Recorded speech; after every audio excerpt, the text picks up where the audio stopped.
Kaya pala ang bilis mo lang kong hinayaan. Kaya pala di mo ko kayang pahalagahan. Kaya pala di mo ko kayang ipaglaban. Kaya pala hinayaan mo akong masaktan. Ngayon ko lang na-realize, kaya pala hinayaan mo ako. Kasi hindi mo talaga ako ganun kagusto. Sabihin na natin na gusto mo ako, pero iba talaga ang gusto mong mahalin. Hindi ba? Kaya ka lang naman nandito kasi kailangan mo ko. Kaya ka lang naman napilitang manatili kasi naipairamdam ko sa'yo ang pagmamahal na kailangan mo. Yung pagmamahal na hindi niya naiparamdam sa'yo. Tama ba ako? Nandyan ka lang naman pero wala ka naman talagang nararamdaman. Pero tanong ko lang, paano mo nagawa sa akin to? May nagawa ba akong kasalanan sa'yo? Wala ba talaga akong puwang dyan sa puso mo?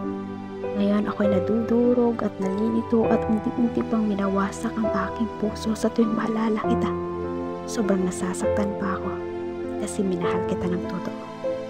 Lahat ng effort binigay ko sa'yo, yun pala ginamit mo lang ako. Sana sinabi mo na lang yung kailangan mo para di na ako masaktan ng ganito. At ngayon di ko pa alam kung anong una kong hakbang gawin para kalimutan ka.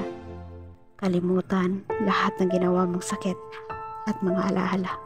Huwag mo nang ulitin sa iba yun ha kasi masakit. Sobrang sakit. Siya nga pala, salamat pala sa sakit. Salamat sa pananatiling pilit. Salamat sa piking pagmamahal. Bilib ako sa iyo dahil nasaktan mo ako ng ganito. Samantalang ikaw masaya na sa bago mo.